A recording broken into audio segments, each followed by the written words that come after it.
예. 하나님께서 우리를 하나님의 형상으로 만드시고 또 우리에게 지혜와 생명을 주셨습니다. 여러분, 흔히 철학이 있는 사람과 철학이 없는 사람, 철학이 있는 민족과 철학이 부실한 민족과 철학이 있는 민족이 있습니다. 확실하게. 철학이라는 것은 단순하게 생각하면 반성하는 거예요. 아주 단순하게 생각하면은. 누군가 한 사람의 죽음을 보고 그 죽음의 이유에 대해서 또 사람이 죽는다면 과연 이 땅에서 어떻게 살아야 될 것인가, 한평생 살아갈 때 어떻게 살아야 될까 고민하는 사람은 철학이 있는 사람이죠. 그죠? 한 번뿐인 인생에 내가 어떻게 살아야 될까를 고민하고 그 가치를 찾고 그리고 고민하는 사람은 철학이 있는 사람입니다. 그러나 하루하루 즐거움을 쫓아서 살아가고 그리고 하루하루 그냥 그날 살아가는 사람은 철학이 없는 사람입니다. 한마디로 반성하지 않는 사람은 그 사람의 인생이 철학 없는 그런 인생이라고 할 수 있습니다. 근데 세상 사람들이 하는 말입니다. 고민하지 않는 인생, 반성하지 않는 인생, 그런 인생은 발전하지도 않고 가치 없는 인생을 살아가기 마련입니다. 딴에는 가치 있다라고 이야기하지만 사실은 다른 사람들이 보기에 가치가 없습니다. 그냥 자기만 삼시세끼 잘 먹고, 아니 삼시세끼 못 먹을 수도 있죠. 그냥 시간만, 물리적인 시간만 채우고 이 땅에 남긴 것 하나 없이 이 인류의 역사에 아무런 작게든 크든 아무런 의미 없이 오히려 해가 되는 인생을 살아갈 수도 있습니다. 하지만 자기를 날마다 되돌아보고 반성하고 고민하고 그런 사람은 스스로 발전하는 만큼 아마 주변에 많은 득이 되는 사람이 될 겁니다. 어떤 사람은 자신의 위협에도 불구하고 공정과 정의를 위해서 싸워나가는 사람이 있고, 어떤 사람은 자기가 가진 것을 통해서 더 많은 것을 얻고자 오히려 주변 사람들을 못살게 굴고 괴롭히고 약탈하는 사람이 있습니다. 그 사람이 가진 가치가 무엇이냐에 따라서 자신의 쾌락이, 자신의 힘이, 자신의 능력이, 자신의 만족이 그 사람이 섬기는 신이라면 그 사람은 아마 다른 사람을 고통당하게 만들지라도 자기가 그것을 얻기 위해서 많은 부분 변하지 않을 겁니다. 하지만 다른 일을 먼저 생각하고 사회를 먼저 생각하고 내 이웃을 먼저 생각하는 사람은 내가 힘이 없더라도, 내가 비록 그 일로 인해서 고난을 당할지라도 기꺼이 내 몸을 던져서 사회를 이롭게 하는 사람들이 있습니다. 우리는 날마다 그런 사람들을 봅니다. 그 두 부류의 사람은 항상 우리 주변에 있고 그 사람이 나일 수도 있고 내 식구일 수도 있습니다. 여러분들은 어떻게 살아갑니까? 오늘 말씀에 보면은 사두개인들과 바리새인들이 나옵니다. 이 사람들은 바리새인들은 그 기원이 어디에요? 에스라까지 올라옵니다. 에스라 선지자 에스라, 학사 에스라. 그 바벨론의 포로 생활이 끝나고 이스라엘 백성들이 자기의 땅에 돌아왔을 때 율법을 정리하고 가르쳐서 이스라엘 백성들을 다시 회복시키는데 혁혁한 공을 세웠던 경건한 사람 에스라, 그의 가르침과 그의 뜻을 쫓는 부류입니다. 바리새인들. 또 여기 보면 사두개인이라고 나옵니다. 사두개인은 다윗 시대 때 대제사장 가문이었던 사독으로부터 비롯된 가문입니다. 그리고 그 뜻은 카도시, 제데크라는 거룩하다라는 뜻에서 파생된 단어입니다. 거룩한 사람들이죠. 바리새인들은 경건한 사람들이고 사두개인은 그 어원상 거룩한 사람들입니다. 거룩은 무엇입니까? 하나님과 관계 속에서 하나님을 닮고 세상을 따라가지 않고 하나님을 따라가고 그렇게 의롭게 사는 사람들을 거룩한 사람들이라고 이야기합니다. 그죠? 예수님을 닮은 사람들을 거룩한 사람이라고 해요. 그렇다면 그 거룩의 조건, 가장 핵심되는 조건이 무엇입니까? 그것은 하나님과의 친밀한 관계에 있습니다. 거룩은 하나님과의 친밀한 관계 속에서 그 거룩한 성품이 나오는 거예요. 그런데 보통 지금 보면은 오늘 나오는 대제사장 그룹, 사두개인 그룹과 그리고 바리새인 그룹, 이 그룹들이 함께 속한 그룹이 사내들인 공의회인 것 같습니다. 사내들인 공의회. 사내들인 공의회는 그 유대 민족의 입법권과 종교적인 입법권과 사법권을 다 가진 자치적인 통치 기구였습니다. 그래서 이 공의회에서 사람들을 보내서 예수님을 잡기 위해서, 예수님을 잡아서 가두고 해치기 위해서 사람들을 보냅니다. 이들은 자신의 권력을 위해서 참된 스승인 예수를 죽이려고 합니다. 만약에 바리새인이라는 그 이름처럼 그들이 진짜로 경건했다면, 하나님과의 관계 가운데 진짜 경건한 사람이었다면, 사두개인이라는 사람처럼 그 이름의 어원처럼, 그 계파의 그 기원처럼 진짜 거룩하게 하나님과 동행하면서 하나님과 더불어 살아갔던 사람들이라면 아마 예수님의 말씀을 듣고 그래 이거야 라고 무릎을 탁 쳤을 겁니다. 그죠? 그렇지만 그들은 그러지 않았습니다. 그들이 사두개인이라는 이름은 가지고 바리새인이라는 이름은 가졌지만 그들은 경건하지 않았고 그들은 거룩하지 않았습니다. 그들이 사내들인 공의회 의원으로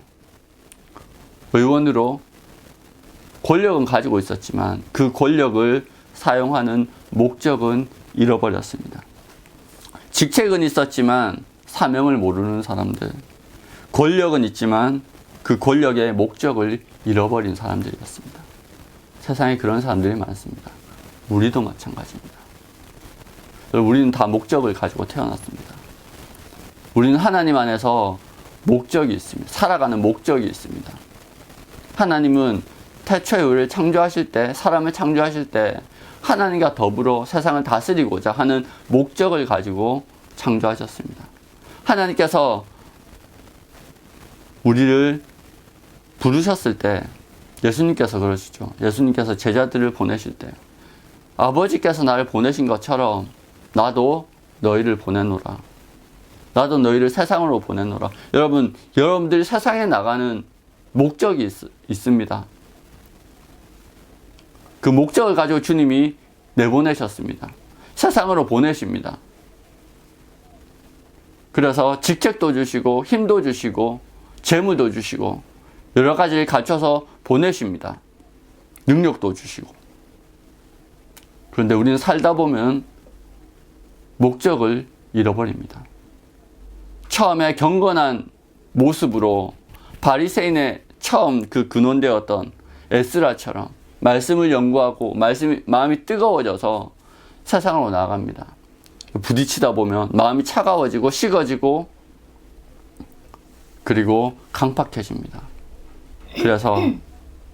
그래서 오늘 나오는 바리새인처럼 처음에는 하나님과의 대리자로, 제사장으로, 하나님과 사람의 중간을 잇는 자로, 기도하는 자로 보내심을 받았지만 세파에 찌들리고 그리고 여러 가지 일을 겪으면서 마음이 식어집니다. 거룩하다는 이름을 가졌지만 더 이상 거룩한 모습을 보이지 못하는 사람들이 많습니다. 처음에 뜨겁게 시작했지만 그 뜨거운 가슴을 잃어버린 사람들이 얼마나 많은지 모르겠습니다. 여러분, 처음 말한 것처럼 뒤돌아보지 않고 반성하지 않고 고민하지 않으면 우리는 퇴보할 뿐입니다. 그냥 일평생 밥만 삼시세끼 챙겨 먹다가 하나님을 만나러 가야 됩니다. 여러분, 우리가 그런 사람들이 되지 않기를 소망합니다. 이 바리새인들과 그리고 사두개인들은 하나님이 하는 일에 관심이 없었어요. 그러니까 하나님과의 관계가 끊어지고 직책과 권력만 남고, 그러니까 하나님을 알지 못한 상태에서 직책과 권력만 남으니까 이 직책과 권력이 이 자체가 목적이 되어져 버려요. 이거는 수단이었는데, 그러니까 바리새인과 사두개인의 수단이었는데 직책과 권력은 수단이었어요. 근데 진짜 목적을 잃어버리는 순간 수단이 목적이 되어져 버린 거예요. 이 권력을 지키기 위해서, 이 힘을 그대로 유지하기 위해서 자신들의 말에, 자신들의 방향에 태클을 걸고, 그리고 방해하는 것 같은 예수님을 죽여야 되는 거예요. 그래서 사람들을 보냅니다. 예수님을 압박합니다. 예수님을 대적합니다. 하나님을 대적합니다. 하나님의 사람이라고 이야기하는 사람들이 하나님을 대적하기 시작합니다. 여러분, 예수님이 큰 능력으로 말씀의 지혜로 이 땅 가운데 오셨어요. 여러분, 이 세상에 그 누가 예수님보다 하나님의 말씀을 잘 해석하겠어요? 그렇죠? 그 누가 예수님처럼 하나님의 표적을 정말로 시적절하게 세상에 보여주겠어요? 그런 예수님에게도요, 대적은 찾아옵니다. 여러분, 우리 앞에 대적은 항상 있습니다.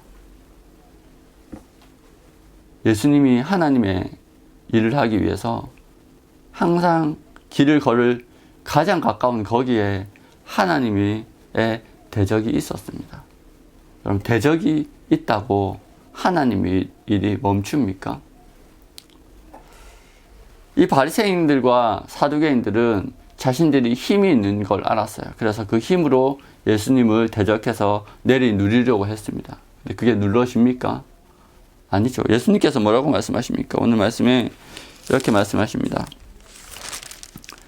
자, 내가 너희와 함께 조금 있다가 나를 보내신 이에게로 돌아가겠노라. 너희가 나를 찾아도 만나지 못할 것이요 나 있는 곳에 오지도 못하리라 하시니, 예수님께서는 그분의 길을 정확하게 알고 계셨어요. 자기가 예수님께서 이 땅 가운데 말씀을 전하고 표적을 행하시고 사역하시다가 때가 되면 아버지께로 돌아간대요.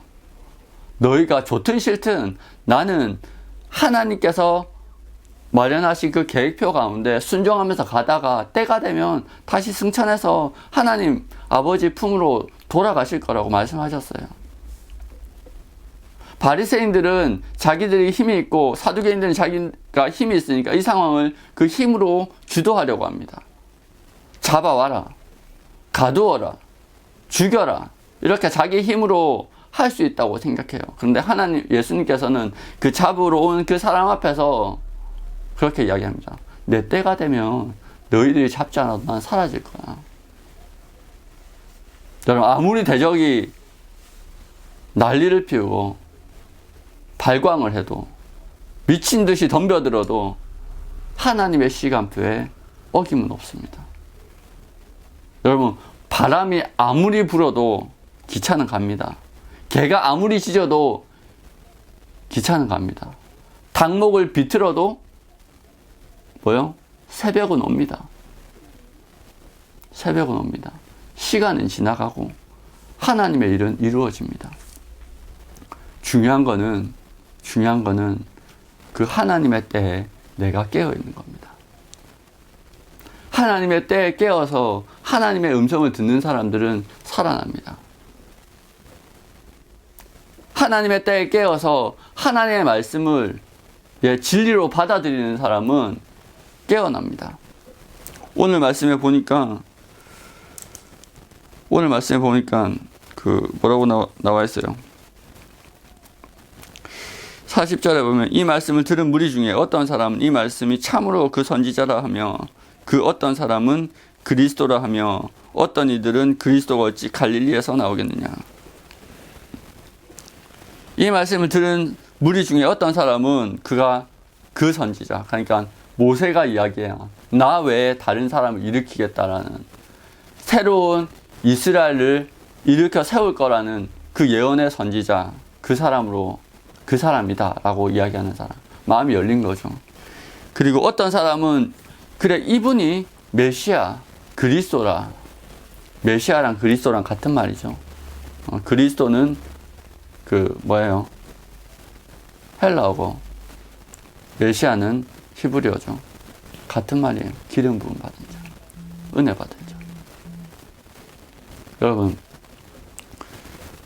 이 와중에, 이 적대하는 와중에도 하나님의 말씀, 예수 그리스도의 말씀을 내 마음의 생각, 내 마음의 욕심, 그런 것들을 내려놓고 하나님의 말씀을 들을 때 믿음이 이 적대적인 상황에서도 자라나는 거예요. 신앙에 고백하는 사람들이 생겨나는 거예요. 아무리 적대적인 상황에서도. 37절, 38절에 보면 명절 끝날 곧 큰 날에 예수께서 서서 외쳐 이르시되 누구든지 목마르거든 내게로 와서 마시라. 나를 믿는 자는 성령의 이름과 같이 그 비에서 생수의 강이 흘러나오리라 하시니. 자, 초막절의 7일 동안, 이건 마지막 8일이거든요. 7일 동안 어떤 예식이 있었냐고 하냐면, 물을 붓는 그런 예식이 있었다는 거예요. 고대에. 지금은 하는지 잘 모르겠어요. 이 예수님께서 살아가실 때, 초막절은 모든 작물을 다 걷어들이고, 창고에 넣고, 그리고 초막에서 지내는 거예요. 왜? 자기들이 광야에서 고생하던 데를 기억해서, 우리에게 땅을 주시고, 우리에게 그 작물을 허락하셔서 우리를 풍성하게 하신 하나님. 그런데 우리가 이 땅을 얻기 전에는, 하나님께서 이 축복하시기 전에는 우리가 사실 광야에서 초막살이를 했다는 것을 기억하고, 그리고 그것으로 인해서 더 감사하기 위해서 초막에서 지냈어요. 그래서 초막절이에요. 이 초막절에는 생수를 부어서 하나님 앞에 감사하는 그런 예식을 진행했습니다. 이들에게, 이스라엘 백성들에게 물이라는 것은요, 생명 그 자체를 상징합니다. 이스라엘 지역은요, 이른 비와 늦은 비가 적절하게 내리지 않으면 그냥 기근이에요. 이 강수량이 적기 때문에 비가 적절하게 내리지 않으면 그냥 가뭄이 들고 그냥 흉년이 생기는 거예요. 그래서 하나님을 때로는 이슬에 비유하고, 고산기후 헬몬산에는 이슬이 정말로 많이 내려서 비가 안 와도 작물이 자랄 정도로 이슬에 비유하기도 해요. 물 가운데 이슬에 비유하기도 해요. 어쨌든 이 땅에서 솟아오르는 우물, 이 샘물, 이것들이 이스라엘 백성들에게는 정말 가장 큰 은혜고, 그리고 하나님의 은혜를 그 생수에 비유할 정도로 큰 의미를 가지고 있어요. 그 명절 마지막 날에 7일 동안 그 생수에 대해서 생수를 붓고 하나님 앞에 감사드리고, 그런 예식을 7일 동안 드린 그 마지막 날에 예수님께서 나와서 외치시는 거예요. 뭐요? 목마르거든 내게로 와서 마시라. 말씀이신 예수 그리스도, 그분께서 목마르거든 내게로 와서 마시라. 나를 믿는 자는 성령의 이름과 같이 그 배에서 생수의 강이 흘러나오리라. 여러분, 물의 특징이 뭡니까? 물의 특징이 뭐예요? 스며든다는 거예요. 물의 특징은요, 굳은 땅을 젖게 만들어서 녹여냅니다. 아무리 굳어 있어도 물이 들어가면요, 질적질적해지죠. 그죠? 생명의 땅이 됩니다. 물은 그래서 이스라엘 백성들에게 생명입니다. 나를 믿는 자는 성경에 이른 것 같이 그 배에서 생수의 강이 흘러나올 것이다. 굳은 땅을 부드럽게 하고 열매 맺도록 합니다. 부드럽게 스며들어서 죽어있는 땅을 생명의 땅으로 바꿔줍니다. 그렇게 각종 식물과 생물이 번성하도록 만들어줍니다. 여러분, 그 말을 듣자 사람들이 반응하기 시작하는 거예요. 아, 이 사람 메시아야. 아, 이 사람 그리스도가 맞는 것 같아. 적대적인 환경이었어요. 예수님을 잡아서 죽이려는 적들이 곳곳에 있었어요. 그리고 예수님을 믿는다라고 하면 왕따 되는 분위기였어요. 그런데 그 굳어있는 땅에서도 예수님의 말씀은 생명을 튀어냅니다. 물처럼, 죽어있는 땅에 스며드는 물처럼 그렇게 예수님은 역사하십니다. 그리고 그들이 고백하죠. 아, 이 사람이 선지자가 맞는 것 같아. 이 사람이 그리스도가 맞는 것 같아. 그 신앙 고백들이 주변으로 점점 퍼져나갑니다. 배에서 생수의 강이 흘러나옵니다. 나만 살리는 게 아니고 그 생수의 강이 흘러나와서 그 신앙 고백이 흘러나와서 주변 사람도 변화시킵니다. 사람들 그렇잖아요. 계속 이야기하면 믿어요. 고백하면 정말 내가 겪은 그것을 고백하고 진심으로 알려주면 귀를 기울여요. 그것이 진실이라면. 또 예수님께서 말씀하신 장면은 에스겔 47장의 장면을 연상시키는 장면이에요. 성전 문지방에서 생수가 흘러나와요. 그 물이 흐르고 흘러서 강을 이루고 그 강에 접촉하는 모든 땅들이 살아나요. 그리고 그 강이 바다로 흘려 들어가서, 원래 바다는요 죽음의 공간이에요. 모든 그 구약의 그 세계관을 보면은요, 히브리인의 세계관을 보면요, 바다는 죽음의 공간이에요. 모든 악한 것은 그곳에서 나와요. 그런데 그 바다가 죽음의 공간이 아닌 생명의 공간으로 바뀌어요. 에스겔서 47장의 말씀을 기억나게 합니다. 구약의 예언을 이렇게 예수님께서 명료하고 대담하게 자신에게 대입하신 거예요. 성전에서 흐르는 물, 그 물이 흐르고 흘러서 주변은 물론 어디요? 바다까지, 죽음의 공간이었던 바다까지 살리는 그 말씀을 자기에게 적용하십니다. 내 말을 듣는 자는, 내 음성을 듣는 자는 살아날 것이다. 그 배에서 생수의 강이 흘러나올 것이다.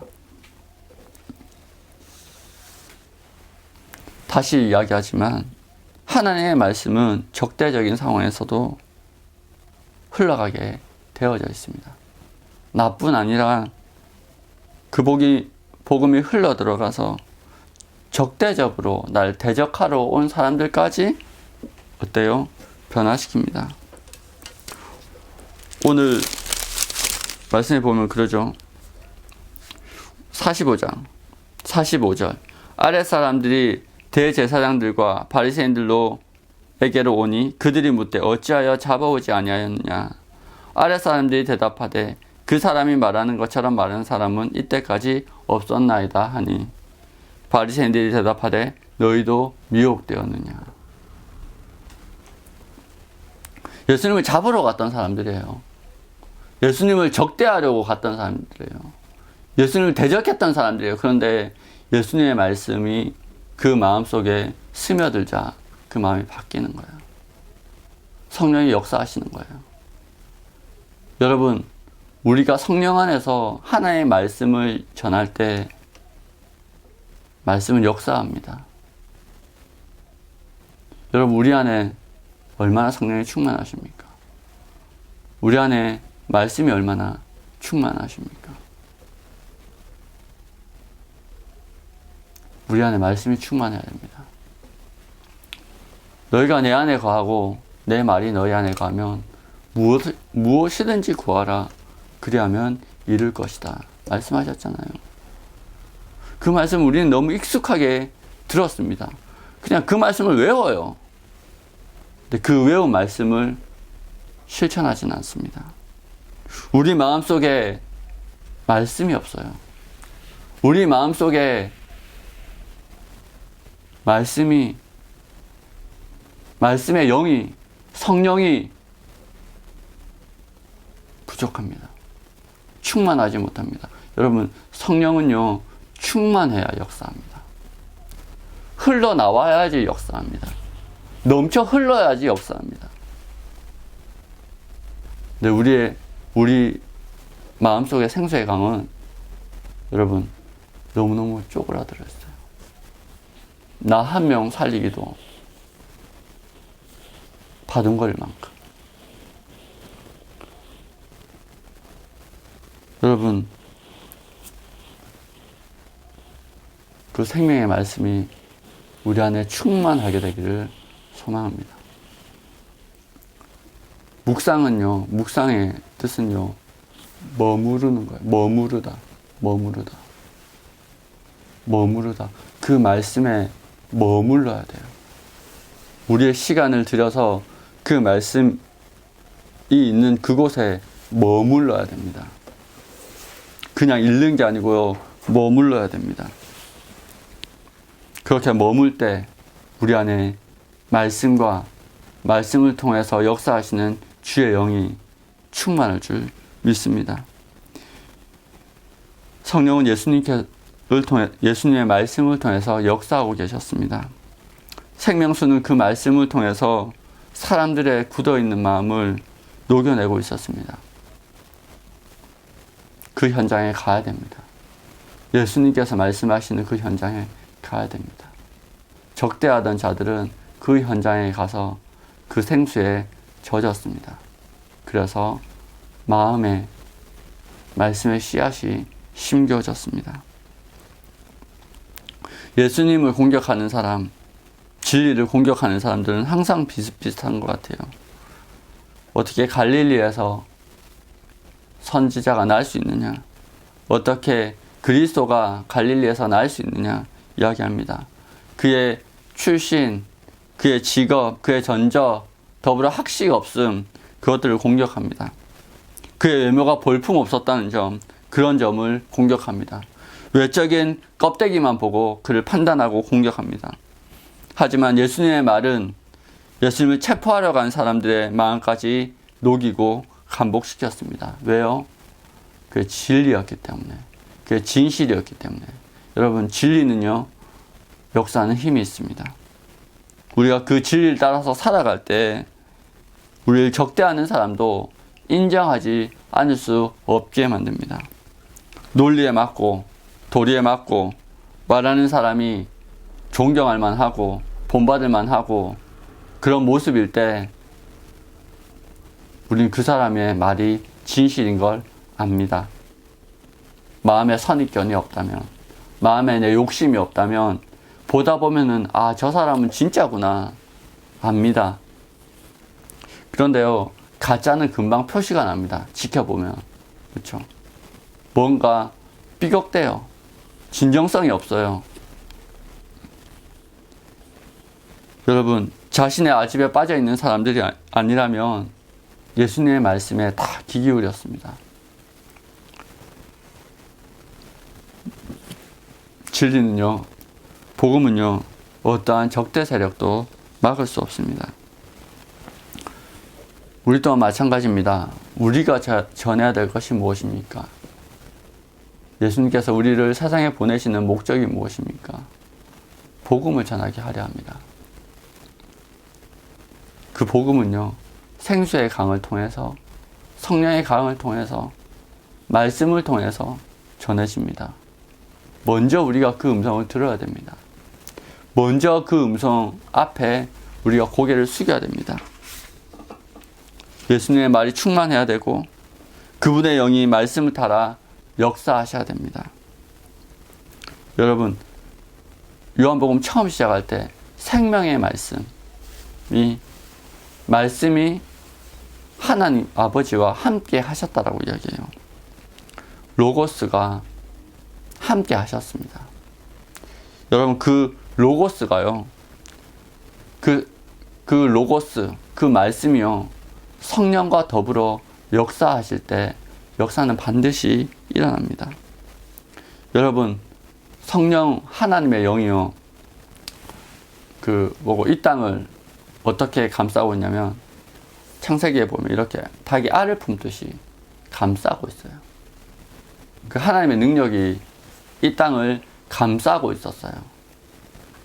무엇에 따라서? 로고스의 말씀을 따라서.